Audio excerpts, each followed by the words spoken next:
Alright, so good day. This video is for your reference para po sa ating last activity for the finals, which is about the circuit training. So kanina po I am assuming na napanood nyo na po yung video discussing kung ano ba yung circuit training and ano ba yung parameters nito. So ngayon po, this video is for the explanation dun sa mga activities na gagawin natin in preparation for your final exam and for your final activity na rin po. Starting with the first activity. So yung activity number 3, meron siyang dalawang activity na nasa ilalim, which is yung activity number 1 and activity number 2. So parang A and B siya. So for the first activity, gagawa po kayo individually ng inyong sariling circuit training na ang basis po ay yung mga details na ibibigay ko sa baba. So this activity ay meron naman pong file na provided. Isasend ko po sa GC po natin. And ito po yung mga susundin ninyo when doing the activity. So your task is una nga to create your own circuit training that is suitable for you at least or doable for you, kayang gawin para in case po na gawin nyo siya sa finals or ipagawa ko po, magagawa po natin. So here are the specifics. Una po, dapat meron siyang 10 stations. It's composed of 10 stations. Ang set po natin ay tatlo, tapos each station ay 60 seconds po gagawin. Next, instead of covering all of the muscles or the targets, pipili lang po kayo ng isa sa mga sumusunod. So halimbawa po, ang napili po ninyo ay cardio exercises. Yung 10 stations po na gagawin nyo ay puro cardio lang. Alright? So, dire-diretso po yun from stations number 1, 2, 3, 4 hanggang makarating sa 10.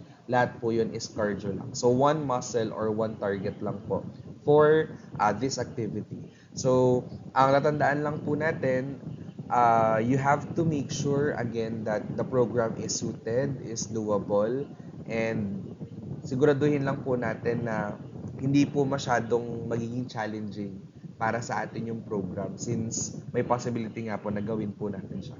So in the next slide, papakita ko sa inyo yung content ng file para at least guided po kayo.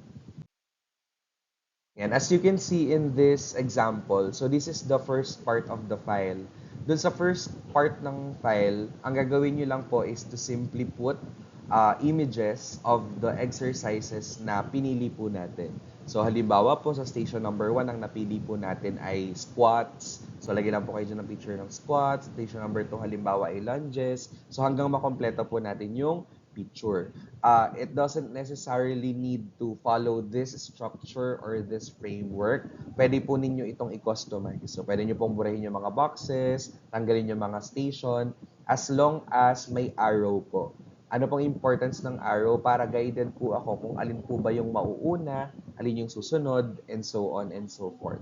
So, as you can see again, pipili lang po tayo ng isang muscle. So, nakalagay nga po dyan, no? Circuit training for legs. So, kung legs po ang napili nyo, edi gawa po tayo ng circuit training ng legs. So, may 10 station po dito, 10 po yung gagawin ninyo. And for the second part of the activity, yung part 2, ilalagay nyo naman po dito yung detailed information about your own circuit training. So, dito po sa number 2, ililist down nyo lang po yung name ng mga workout na napili ninyo. Tapos katapat po nun is ilalagay nyo po yung instruction sa kanya, verbal instruction. So halimbawa push up, tapos instruction is kung paano ba mag-push up, i-detail nyo lang po. Then of course, you will include the target. Well, since one muscle lang naman po yung pinag-uusapan natin dito sa individual activity, pare-pareho lang po yung muscle na makikita ko dyan. Alright? So that is for the individual. So now let's proceed with the practical exam reminders. So as a general reminder, tandaan po natin sa practical exam, you have to make sure na una on time po kayong darating. So kung anong oras man po yung practical natin, please make sure that you're there. Better kung earlier than the time. Kasi kapag ka po naiwan po kayo, tatakbo po yung circuit with or without you. So ang ending, ikaw mag-circuit mag-isa. kung malilate ka. Hindi po madedelay yung grupo mo. Ikaw lang mag-isa yung maiiwang mag-circuit kapag na-late ka. Number 2, kain po tayo at least 1 to 2 hours before the activity. Huwag po mag-activity ng walang laman ng tiyan. Pangatlo, dapat po may tulog tayo kahit 6 hours or more. Better. Kayanin pong makatulog ng madami-dami para po may lakas para hindi masyadong maapektuhan yung performance sa practical. Idagdag ko na din to please condition yourselves before going to school. Make sure na at least days before the practical ay nakakapag-exercise po tayo, nakakapagbanat-banat ng buto para sa mismong practical ay hindi po tayo mahirapan. And lastly, dala po tayo ng extra clothes, water, fan, and of course, let us wear our PE uniform. So lastly, for the second part of the activity, simple lang po, yung kanina is individual, yung ginawa ninyo, no? So for this time, ang gagawin naman po natin is per group. This group will be used, this group activity will be the one that you're going to use for the practical. Yung practical exam po kasi natin is dalawang version, isang individual, isang group. So yung individual po is ako yung gagawa, so para po siyang Spartan slash relay na circuit. Tapos, surprise kung anong content kasi ako ang gagawa nun. Then, the second one is the group. First instruction is to create a group. Minimum tayo ng 12, hopefully.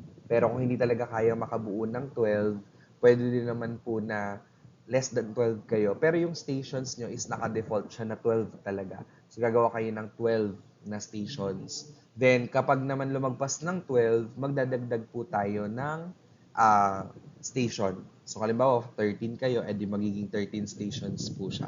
Alright? So, you will be creating your own circuit training by which will be then executed by your group during the finals or the practical exam. So, ito pong gagawin ninyong program since Friday na ngayon. Hopefully, makapagpasa po tayo ng copy sa akin kahit online via messenger for checking. Checkan ko po muna yung inyong program na gagawin bago po natin siya i-execute sa mismong finals. Kasi hindi po pwede na mag-execute tayo ng training plan nang hindi ko po muna na-evaluate or hindi ko nare-reconstruct. Once approved na siya, tsaka lang po nyo pwedeng gamitin yun for the final exam or for the practical. No approval, no final exam. Ano po? So, kung ang schedule nyo naman is malayo pa, like Thursday and Friday, as early as Monday, Tuesday, magpasa na kayo. Pero kung ngayong Monday na po yung practical ninyo, please make sure na within this weekend, makapagpasa po kayo sa akin ng program. Kung hindi ko man po siya ma-edit within this week, sa mismong araw sa Monday, then dun ko po siya i-edit at ipaparevise sa inyo. Ako na din magsasuggest ng alternative para hindi kayo mahirapan. So, I will repeat, 12 stations po, minimum. Kung halimbawa man na mas marami, magdadagdag ng station. Kapag naman po mas maunti kayo sa 12, okay lang po. Pero yung station sa dadaanan nyo is 12 pa din. So yung details mismo kung paano gawin yung practical, ano ba yung dapat tandaan is on a separate video, dun sa video kanina, supposed to be naunan yung pinanood, i-explain ko din dun kung paano ba tatakbo yung practical.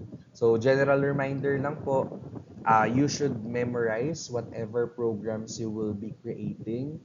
Kung ano yung mga finalize, dapat po memorize po natin yung laman ng mismong plan.